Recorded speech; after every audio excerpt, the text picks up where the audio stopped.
बिस्मिल्लाहिर्रहमानिर्रहीम। स्टूडेंट, आज हम लोग पढ़ेंगे conservative field and non conservative field. तो कंजर्वेटिव फील्ड क्या है और नॉन कंजर्वेटिव फील्ड क्या है, पहले आ जाते हैं कि फील्ड क्या है। तो देखिए, फर्ज करें मैं कहता हूँ ये जमीन है। फर्ज करें मैं कहता हूँ ये जमीन है, और ये जमीन से ऊपर कोई ऑब्जेक्ट है, ये कोई पत्थर है, कोई बाल है। अभी आप लोगों ने पढ़ा है कि जमीन इस ऑब्जेक्ट के ऊपर फोर्स लगाता है, इसको अपनी तरफ खींचता है। तो यहाँ पे एक सवाल पैदा होता है कि इस ऑब्जेक्ट के ऊपर जमीन किस तरह फोर्स लगा रहा है। इनके दरम्यान में तो कोई ऑब्जेक्ट है नहीं जिसके जरिए फोर्स लगे। मतलब इनके दरम्यान में कोई रस्सी या कोई और रॉड, इस तरह का कोई चीज नहीं है। ये फोर्स इसके ऊपर किस तरह लग रहा है। तो इसके लिए आइडिया ये है कि जमीन ने अपने इर्द गिर्द एक खास इलाके तक अपना इस असर कायम किया हुआ है, और जिस इलाके तक इसका असर महसूस किया जा सके उसको हम लोग कहते हैं फील्ड।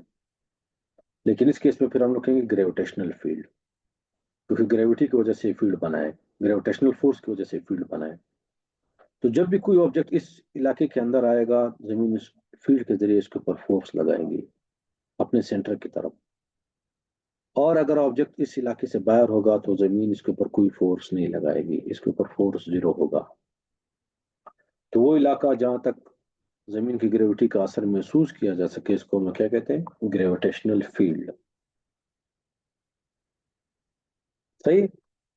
अभी एक और मिसाल देख लेते हैं। आप लोगों ने ये भी देखा है कि फर्ज करें एक पॉजिटिव चार्ज है और दूसरा चार्ज नेगेटिव चार्ज पड़ा हुआ है।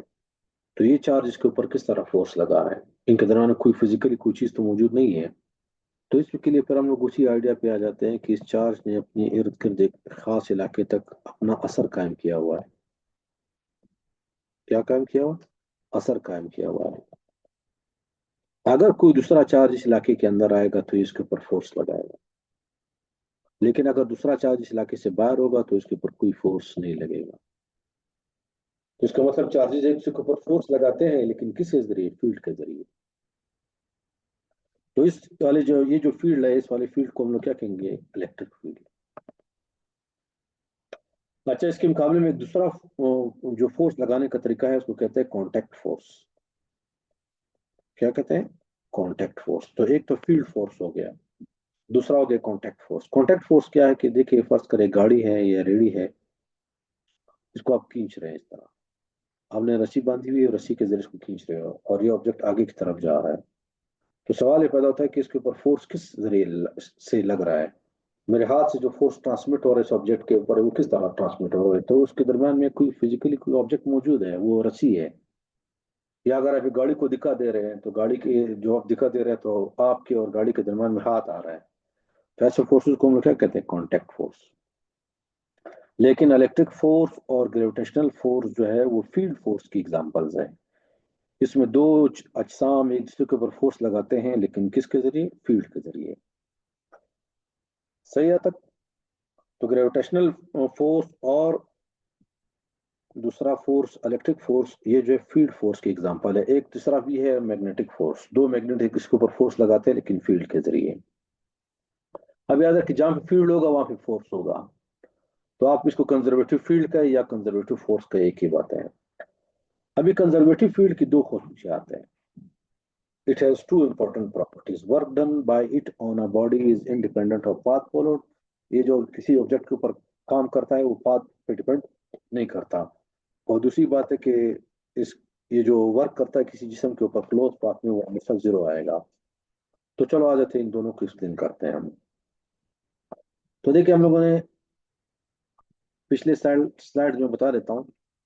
कंजर्वेटिव फोर्स की दो एग्जांपल है, एक ग्रेविटेशनल फील्ड और दूसरा है इलेक्ट्रिक फील्ड। तो देखिए, फर्ज करिए ये जमीन है, और आप एक ऑब्जेक्ट को मूव करवाना चाहते हैं यहाँ से यहाँ तक। इस पॉइंट को मैंने क्या नाम दिया है, ए। इस पॉइंट को मैंने क्या नाम दिया है, बी। सही। अब ये दोनों पॉइंट्स कहाँ पर है, जमीन के ग्रेविटेशनल फील्ड के अंदर है। तो सवाल ये पैदा होता है कि अगर मैं ए से बी तक ऑब्जेक्ट को मूव करूंगा तो क्या, जब मैं मूव करूंगा ऑब्जेक्ट को ए से बी तक, तो क्या वो पाथ पे डिपेंड करेगा। तो देखिए, इसको इस तरह समझते हैं कि ए से बी तक मूव करने का एक तरीका स्ट्रेट ये है कि ये पाथ मैंने फॉलो किया, इसको मैं कहता हूँ पाथ वन। Path one. दूसरा तरीका ये है कि मैं इसको इस तरह मूव करूं, इसको मैं कहता हूं पाथ 2। तीसरा तरीका ये है कि इसको मैं इस तरह मूव करता हूं, पाथ 3। ये क्या है, पाथ 3। अब याद रखिए, चूंकि ये जो ऑब्जेक्ट है मूव कर रहा हूँ, ये ग्रेविटेशनल फील्ड के अंदर मैं मूव कर रहा हूँ, ग्रेविटेशनल फील्ड कंजर्वेटिव है, तो इसमें अगर आप ऑब्जेक्ट को मूव करेंगे ए सी बी तक, तीनों पास में वर्क सेम आएगा, तीनों पाथ पे वर्क क्या आएगा, सेम आएगा। इसको हम लोगों ने बाकायदा एक लेक्चर में साबित भी किया था कि वर्क पाथ पे डिपेंड नहीं करता, सिर्फ इनिशियल पॉइंट और फाइनल पॉइंट पे डिपेंड करता है। तो उम्मीद करता हूँ कि ये बात अब क्लियर हो गई। इसी तरह इलेक्ट्रिक फोर्स में भी है। इसका एक बहुत सिंपल प्रूफ मैं देता हूँ, बहुत सिंपल। तो सिंपल प्रूफ ये है कि फर्ज करें ये जमीन है और ये एक ऑब्जेक्ट यहाँ पे पड़ा हुआ है, इस ऑब्जेक्ट को मैं यहाँ पे लाना चाहता हूँ, सही। अब इस ऑब्जेक्ट को लाने के लिए मैं दो पाथ सेलेक्ट करता हूँ। एक पाथ तो ये है कि मैं इसको सीधा ऊपर ले जाऊंगा और फिर यू मूव करूंगा,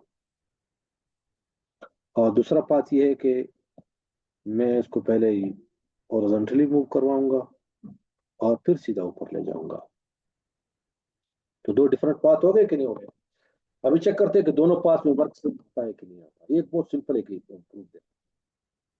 तो इसके लिए मैं क्या करता हूँ कि ये जो डिस्टेंस है इसको मैं कहता हूँ एच, ये एच है, और इसको मैं कहता हूँ डी। इस वाले एक फासले को मैं क्या कहता हूँ, डी। तो लाजिमी बात है, ये भी डी होगा और ये भी एच होगा। तो अभी चेक करते हैं कि पाथ वन जो है, रेड पाथ जो है या जो पिंक पाथ है, दोनों पे वर्क सेम आ रहा है कि नहीं। जब हम लोग ऑब्जेक्ट को मूव करेंगे यहाँ से यहाँ तक, ग्रेविटेशनल फील्ड जो वर्क कर रहा है, क्या वो सेम आ रहा है कि नहीं आ रहा। तो पहले आ जाते हैं रेड वाले पे। तो रेड वाले में हम लोग इस पाथ को दो हिस्सों में डिवाइड कर लेते हैं, पहले नीचे से सीधा ऊपर और फिर हॉरिजॉन्टली मूव करेंगे ऐसे। तो जब आप इसको ऊपर मूव करेंगे तो देखिए वर्क कितना आएगा, F B cos theta, F D cos theta.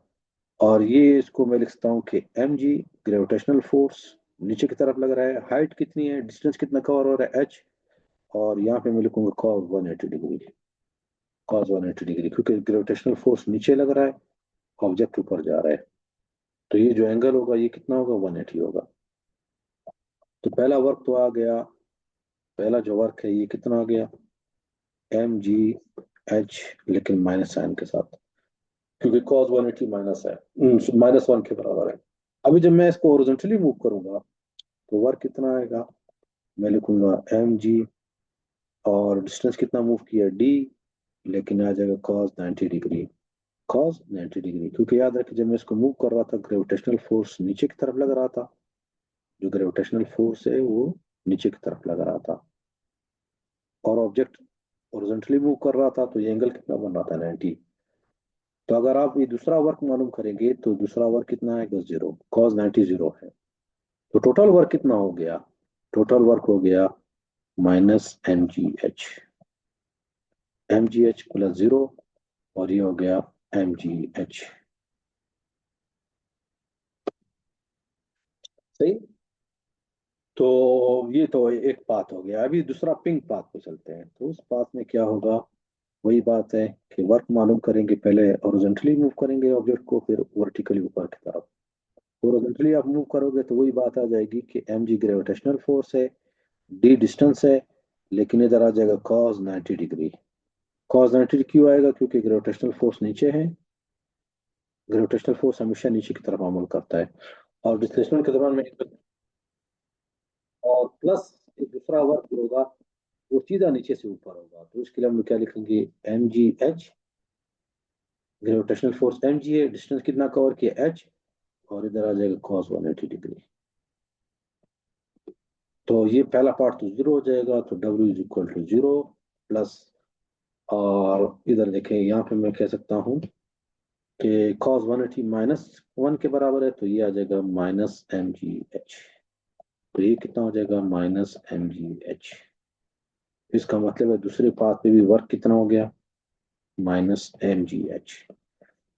तो देखें यहाँ पर पहले पाथ पे और दूसरे पाथ पे वर्क क्या है, सेम आ रहा है। देखिए सेम आ रहा है, इसका मतलब वर्क पाथ पे डिपेंड नहीं करता। दूसरी बात यह है कि पहली बात है, मैं दोबारा रिपीट कर लेता हूँ। देखिए, work done by it on a body is independent of path followed. तो पहली बात तो ये हो गई। दूसरी बात ये कह रहा है कि work done by it on a body in close path is zero. ये जब ऑब्जेक्ट के ऊपर क्लोज पाथ में वर्क करता है वो क्या आता है, जीरो आता है। तो चलो इसको साबित कर। इसका मतलब क्या है क्लोज पाथ? क्लोज पाथ ये है कि फर्ज करे ये जमीन है और जमीन की ग्रेविटी यहाँ पे एग्जिस्ट कर रही है, और एक ऑब्जेक्ट को मैं मूव करता हूँ यहाँ से ए से, और मूव करते करते करते वापस उसी पॉइंट पे ले आऊं, तो इसको हम लोग क्या कहते हैं, क्लोज पाथ। अगर जो पाथ आप लोगों ने फॉलो किया उसका इनिशियल और स्टार्टिंग पॉइंट एक हो तो इसको हम लोग कहते हैं क्लोज पाथ।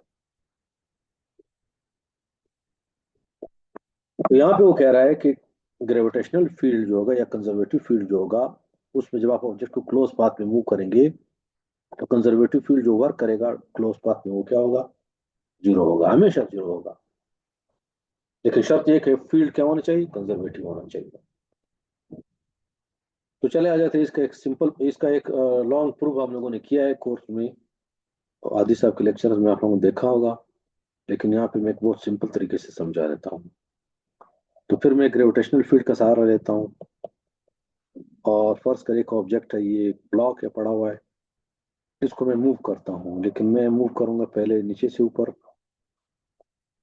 ठीक है, फिर मूव करूंगा इस तरफ, हॉरिजॉन्टली मूव करूंगा, और लास्ट में जो है फिर इसको मैं नीचे लाऊंगा। और एक स्टेप रहता है उसमें मैं क्या करूंगा, उसको इस तरफ मूव करूंगा, इस तरफ मूव करूंगा। तो चेक करूंगा कि क्लोज पाथ में वर्क जीरो आ रहा है कि नहीं बाय ग्रेविटेशनल फील्ड। तो फिर आ जाते हैं यहाँ पे कुछ चीजें लिख लेते हैं। ये बुलंदी जो है इसको मैं कहता हूँ एच, ये जो फासला है इसको मैं क्या कहता हूँ, एच। और इस फासले को फर्ज करें मैं नाम देता हूँ डी, आप कोई भी नाम दे सकते हैं। तो अभी मैंने साबित करना है कि क्लोज पाथ में जो वर्क आएगा बाय ग्रेविटेशनल फील्ड वो जीरो आएगा कि नहीं आएगा। तो जो टोटल वर्क होगा उसको मैं शॉर्ट फॉर्म में इस तरह लिखता हूँ कि टोटल वर्क जो होगा वो क्या होगा, work blue, work yellow, work yellow work plus ये जो ब्लू वर्क है, प्लस ब्लू वर्क, प्लस फिर कौन सा वर्क, रेड कलर का जो वर्क है, सॉरी या जो पिंक कलर का वर्क है, और नहीं सॉरी मैं डब्लू लिखता हूँ, और लास्ट में ब्लैक कलर का जो वर्क है। मतलब ये वर्क, ये वर्क, ये वर्क और ये वर्क सबको जमा कर देंगे तो टोटल वर्क आ जाएगा क्लोज पाथ में। तो पहले आ जाते हैं, पहले वर्क को मालूम करते हैं। तो पहला वर्क कितना आएगा, minus M G H. Minus M G H हम लोगों ने पिछले इसमें स्लाइड में ये किया था। M G gravitational force downward है और ऊपर जा रहा है एच, तो ये वर्क हो जाएगा minus M G H plus horizontally जब हम लोग मूव कर रहे थे तो ये वर्क जीरो आएगा, क्योंकि एम जी ग्रेविटेशनल फोर्स नीचे है और ऑब्जेक्ट हॉरिजॉन्टली मूव कर रहा है तो ये जीरो आएगा। फिर जब ऊपर से नीचे लाएंगे तो ये वर्क पॉजिटिव होगा। ऊपर से जब नीचे लाएंगे तो ये वर्क पॉजिटिव होगा, क्योंकि ग्रेविटेशनल फोर्स भी नीचे है और ऑब्जेक्ट भी नीचे जा रहा है। तो ये कितना आ जाएगा, plus M G H F D cos theta. Cos zero आ जाएगा, कॉस जीरो वन है। और लास्ट में जो ये आखिरी पैच है जो वर्क मालूम करेंगे तो ये फिर जीरो आएगा, क्योंकि देखिए एम जी डाउनवर्ड है और ये एंगल 90 बन रहा है, तो फिर प्लस क्या हो जाएगा, जीरो हो जाएगा। तो अगर आप इन तमाम वर्ड्स को जमा कर ले और उसको मैं इस कलर में लिखूंगा, तो W is equal to minus M G H plus M G H. तो ये क्या हो गया, जीरो। इसका मतलब एक बहुत सिंपल प्रूफ हो गया कि क्लोज पाथ में हमेशा वर्क क्या होगा, वो जीरो होगा। सही, एक और तरीके से समझ गया। फर्ज करे बॉल है, यहां से मूव कर रहा है, ऊपर जाता है फिर वापस नीचे आता है, उसी पॉइंट पे आता है। तो ग्रेविटी ने कितना वर्क किया इसके ऊपर? जब ये ऊपर जा रहा था तो ग्रेविटी वर्क कर रहा था नेगेटिव, जब ऊपर से नीचे आ रहा था तो वर्क क्या कर रहा था? पॉजिटिव। और अगर आप इन दोनों को जमा करेंगे तो वर्क क्या आएगा? ओवरऑल वर्क कितना आएगा? 0। तो उम्मीद करता हूँ कि ये चीज आपको क्लियर हो गई होगी। तो कंजर्वेटिव फील्ड जो है क्लोज पाथ में किसी भी ऑब्जेक्ट के ऊपर जो वर्क करता है उसका आंसर हमेशा क्या होता है? 0। अच्छा, एक और बात याद रख ले कि जब भी कंजर्वेटिव फील्ड होगा तो उसके साथ हमेशा पोटेंशियल एनर्जी होगी। हमेशा क्या होगी? पोटेंशियल एनर्जी होगी। ये एक आप इसको कह सकते हो कि तीसरी खासियत भी है। ये हम लोगों ने पढ़ा था पोटेंशियल एनर्जी में कि फर्ज करें जमीन है, ये एक ब्लॉक पड़ा हुआ है, ये ब्लॉक ऊपर लाने के लिए आपको वर्क करना पड़ेगा। आपने जो वर्क किया वो वर्क जाया नहीं गया और वो एनर्जी की फॉर्म में स्टोर हो गया इसमें। और उस एनर्जी को हम क्या कहेंगे? Potential energy. Potential energy. लेकिन याद रखिए, अगर ये कंजर्वेटिव फील्ड ना होता तो ये कोई पोटेंशियल एनर्जी ना होती। दूसरी बात याद रख ले यहाँ पर, ये एक पॉजिटिव चार्ज है, ये एक दूसरा पॉजिटिव चार्ज है, ये इसके करीब कभी खुद ब खुद नहीं आएगा। इसको करीब आने के लिए मैंने वर्क किया, और जब मैंने वर्क किया वो वर्क जाया नहीं गया, वो पोटेंशियल एनर्जी की शक्ल में स्टोर हो गया, जिसको कहते हैं इलेक्ट्रोस्टैटिक पोटेंशियल एनर्जी। इस वाले को क्या कहेंगे? Gravitational potential energy. तो याद रखें, कंजर्वेटिव फील्ड के अगेंस्ट जब भी आप काम करेंगे वो पोटेंशियल एनर्जी में बदल जाएगा। वो हमेशा किस में बदल जाएगा? पोटेंशियल एनर्जी में। तो देखिए, वर्क जो है हमेशा बदलेगा पोटेंशियल एनर्जी में अगर आप इसके अगेंस्ट काम करेंगे। सही। तो यहाँ पे देखिए, हम लोग कहते हैं कंजर्वेटिव फील्ड जो है, या कंजर्वेटिव फील्ड जो है वो बैंक की तरह है। Conservative fields are like energy bank. Are like energy banks. ये एनर्जी के बैंक्स हैं। बैंक में जब आप एनर्जी जमा कराते हो तो एनर्जी जाया तो नहीं होती। सॉरी, बैंक में जब आप पैसे जमा कराते हो पैसे जाया तो नहीं होते। जब भी आप जाते हो और उससे मुतालबा करते हो कि हमारे पैसे वापस दो, आपको पैसे मिल जाते हैं। कंजर्वेटिव फील्ड जो है वो एनर्जी बैंक है, पैसों के बैंक नहीं है। यहाँ पे आप एनर्जी जमा कराते हो। ये ये ब्लॉक है, यहाँ पे पड़ा हुआ है, इसके ऊपर मैंने 12 जूल वर्क किया, इसको यहाँ तक लाया, तो मैंने 12 जूल पोटेंशियल एनर्जी इसमें स्टोर करवाई। अभी जब भी मैं इसको कहूंगा कि मुझे मुझे मेरी एनर्जी चाहिए, तो मैं इसको छोड़ दूंगा, वो एनर्जी मुझे काइनेटिक एनर्जी की शक्ल में मिल जाएगी। तो कंजर्वेटिव फील्ड जो है बिल्कुल बैंक की तरह है, इसमें आप एनर्जी स्टोर करवा सकते हो। अभी आ जाते हैं नॉन कंजर्वेटिव फील्ड्स। तो दूसरा क्या है? Non conservative.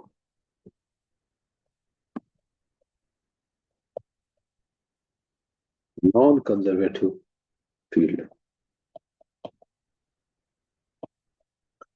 ठीक है। अभी नॉन कंजर्वेटिव फील्ड वो फील्ड है जिसमें दोनों खुशियात ना हो। मतलब एक बात, एक क्लोज पाथ में वर्क जीरो ना हो और वर्क पाथ पे डिपेंड करे। ठीक है, तो मैं इसको शॉर्ट्स में लिख लेता हूँ।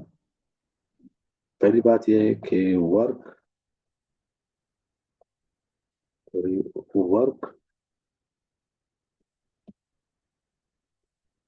Work done by it on a body depends on path followed. Depends on path followed.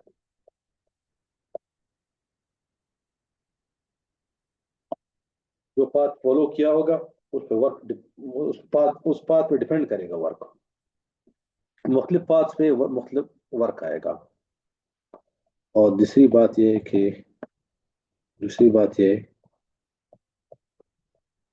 कि work done by it on a body in a close path in a close path is not zero। वहां पे zero था, यहाँ पे not zero है। अभी आ जाते हैं कि नॉन कंजर्वेटिव फोर्स की एग्जांपल क्या है। अच्छी एग्जांपल इसकी है फ्रिक्शन। क्या है? फ्रिक्शन। दूसरी एग्जांपल क्या है? Air resistance.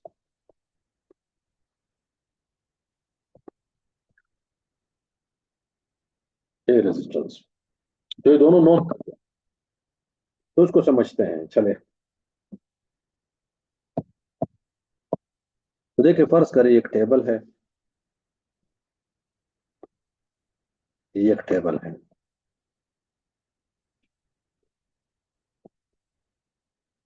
और इस टेबल के ऊपर एक ऑब्जेक्ट है, एक किताब है, इसको मैं मूव करता हूँ, कोई भी ऑब्जेक्ट है उसको मूव करता हूँ इन दो पॉइंट्स के दरमियान में।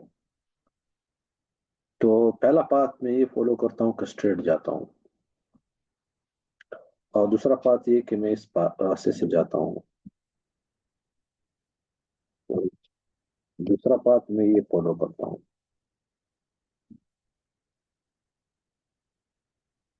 ठीक है।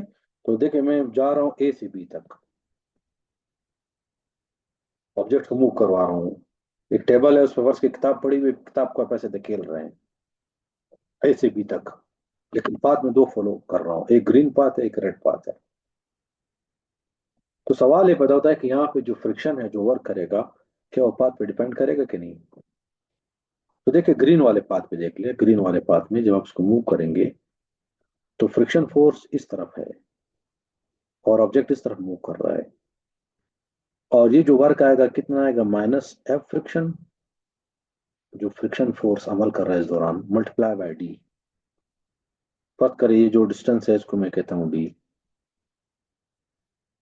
तो वर्क क्यों नेगेटिव आया? क्योंकि याद रखिए ऑब्जेक्ट आगे की तरफ जा रहा है, फ्रिक्शन फोर्स पीछे की तरफ अमल कर रहा है, फ्रिक्शन हमेशा मोशन की मुखालफत करता है, तो ये वर्क आ गया।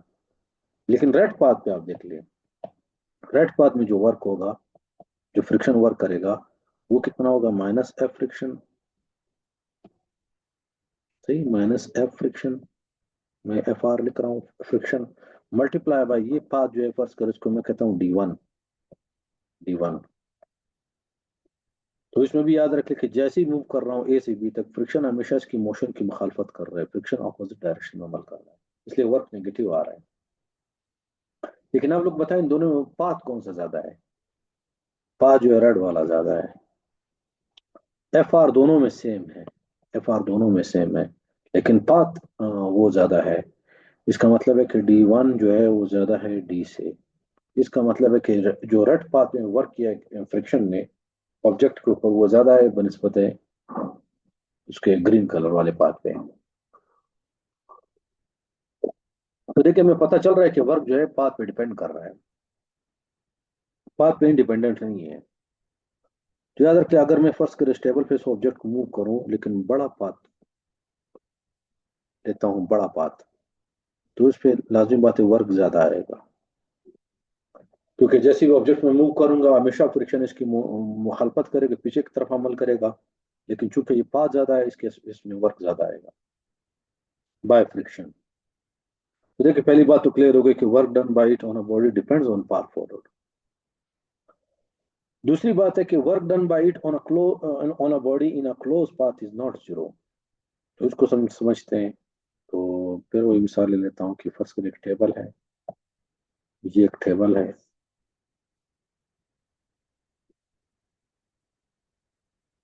और ये टेबल है, और इस टेबल पे एक ऑब्जेक्ट को मूव कर रहा हूँ ए से लेकर, मैं मूव करता हूँ ए से, मैं पहले यू मूव कर रहा हूँ, फिर यू मूव कर रहा हूँ, फिर यू मूव कर रहा हूँ, और लास्ट में वापस यहाँ पे ले आता हूँ। एक टेबल है, उसमें किताब पड़ी है, उसको आप ऐसे दिखा दे रहे हैं, लेकिन उसको ऐसे रेक्टेंगुलर पाथ में मूव करवा रहे हैं। तो चेक करते हैं कि फ्रिक्शन जो वर्क करेगा इसके ऊपर, क्या वो पाथ पे डिपेंड करेगा कि नहीं, सॉरी क्लोज पाथ में कितना आएगा। तो फर्ज कर इसको मैं कहता हूँ डी वन, तो ये भी कितना होगा? डी वन, ये डी टू, ये भी डी टू। अब याद रख ले, इस क्लोज पाथ में जो फ्रिक्शन वर्क करेगा उसको मैं क्या करता हूँ, चार हिस्सों में कैलकुलेट करता हूँ। पहले ए से बी तक, फिर बी से सी तक, फिर सी से डी तक, और डी से ए तक। तो ए से बी तक जो वर्क होगा वो कितना होगा? Minus F friction, multiply by D. फिर बी से सी तक कितना होगा, minus F friction multiply by D two, फिर नेगेटिव वर्क है। फिर क्या होगा, सी से डी तक कितना होगा, F friction multiply by D one, और लास्ट में कितना होगा, सॉरी ये भी माइनस आ जाएगा, ये भी माइनस आएगा, minus F friction multiply by D one, ये डी वन, और लास्ट में जो होगा वो क्या होगा, माइनस एफ फ्रिक्शन, और ये हो जाएगा डी टू। सही। वर्क ए से लेकर बी तक, बी से लेकर सी तक, सी से लेकर डी तक, डी से लेकर ए तक हर वक्त जीरो नेगेटिव था, तो उसमें कोई पॉजिटिव नेगेटिव वाला साइन की बात नहीं होगी। अब याद रख ले, ये और ये कैंसिल हो जाएंगे, ये और ये कैंसिल हो जाएंगे, तो वर्क कितना आ जाएगा, जीरो। सॉरी जीरो नहीं आएगा, सॉरी सॉरी सॉरी सॉरी, यहाँ पे गलती मैंने की, जीरो नहीं आएगा, क्योंकि याद रखिए कैंसिल नहीं हो सकते हैं। ग्रेविटी के केस में हम लोगों ने देखा था कि ऊपर ले जा रहे थे तो वर्क पॉजिटिव था, नीचे ला रहे थे नेगेटिव था, तो एड होके जीरो आ रहा था, लेकिन ये याद रखिए जीरो नहीं आएगा, नॉट जीरो। तो नॉन कंजर्वेटिव फोर्स जो है, फ्रिक्शन जिसकी एक मिसाल है, जब जब भी वो ऑब्जेक्ट के ऊपर क्लोज पाथ में वर्क करता है तो वर्क जीरो नहीं आता, वर्क जीरो नहीं आता, ग्रेविटी में जीरो आता है। और दूसरी बात याद रख ले कि इस केस में जो वर्क होगा वो जो नॉन कंजर्वेटिव फोर्स करेगा ऑब्जेक्ट के ऊपर, वो पोटेंशियल एनर्जी में कन्वर्ट नहीं होगा, पोटेंशियल एनर्जी में कन्वर्ट नहीं होगा। फर्ज करें एक जमीन पे करेट पड़ी हुई है, उसको आप रस्सी से खींच रहे हैं, जमीन पे करेट पड़ा हुआ है, उसको आप खींच रहे हैं, और करेट को आप यहाँ तक लाते हैं, तो जब उसको मूव कर रहे थे तो फ्रिक्शन किस तरफ अमल कर रहा था, इस तरफ। फ्रिक्शन कौन सा फोर्स है, नॉन कंजर्वेटिव। तो जब आप लोगों ने इसको यहाँ से यहाँ तक मूव करवाया तो फ्रिक्शन ने एक वर्क किया, जो फ्रिक्शन ने जो वर्क किया ये किसके बराबर होगा, minus F friction multiply by D, first करिए डिस्टेंस डी है। लेकिन क्या हम लोग ये कह सकते हैं कि ये इसमें कोई एनर्जी स्टोर हुई है, क्या हम लोग ये मुतालबा कर सकते हैं कि ये ऑब्जेक्ट वापस यहाँ पे खुद ब खुद आ जाए, पीछे आ जाए, ये वापस पीछे आ जाए खुद ब खुद, नहीं, ये मुतालबा हम लोग यहाँ पे नहीं कर सकते, क्योंकि याद रखिए यहाँ पे हम लोगों ने जो वर्क किया वो पोटेंशियल एनर्जी में कन्वर्ट नहीं हुआ, वो जो वर्क हम लोगों ने किया था वो कन्वर्ट हो गया हीट में। किसमें कन्वर्ट हुआ, हीट एनर्जी में। तो अगर आप एक एक्सपेरिमेंट कर सकते हैं, आप एक जमीन के ऊपर एक रेत रख लें और उसको थोड़ा सा घुमाएं फर्श के ऊपर, खींचते जाए उसको फर्श के ऊपर, फिर आप उसको उल्टा करके आप देख लें, उसके सरफेस पे हाथ लगाए और जमीन पे हाथ लगाए तो दोनों हीट अप हो चुके होंगे, तो इसका मतलब है जितना वर्क फ्रिक्शन ने किया वो हीट एनर्जी में कन्वर्ट हो गया, पोटेंशियल एनर्जी में कन्वर्ट नहीं होगा। तो इसका मतलब ये है कि नॉन कंजर्वेटिव फोर्सेस जो है वो जो है वो एनर्जी बैंक नहीं है, ये एनर्जी को डिसिपेट करते हैं, ये एनर्जी को हीट में बदलते हैं। तो देखिए गाड़ी जा रही है, फर्ज करें एक इलाके से दूसरे इलाके तक, आप गाड़ी के टायर को शुरू में देख ले, इसको टेम्परेचर, और जब वो दूसरे इलाके तक जाएगा गाड़ी, तो फिर बाद में आप उसका टेम्परेचर चेक कर ले, आप देखेंगे जब गाड़ी ने डिस्टेंस कवर किया उसका टेम्परेचर जो है, गाड़ी के टायर का टेम्परेचर बढ़ जाएगा। क्यों, क्योंकि गाड़ी के टायर और जमीन के दरमियान फ्रिक्शन है, फ्रिक्शन नॉन कंजर्वेटिव है, फ्रिक्शन का अगेंस्ट जब भी काम होगा वो हीट में कन्वर्ट होगा। तो कुछ फर्क थे हम लोगों ने पढ़ लिए कंजर्वेटिव और नॉन कंजर्वेटिव फोर्सेस के दरमियान में।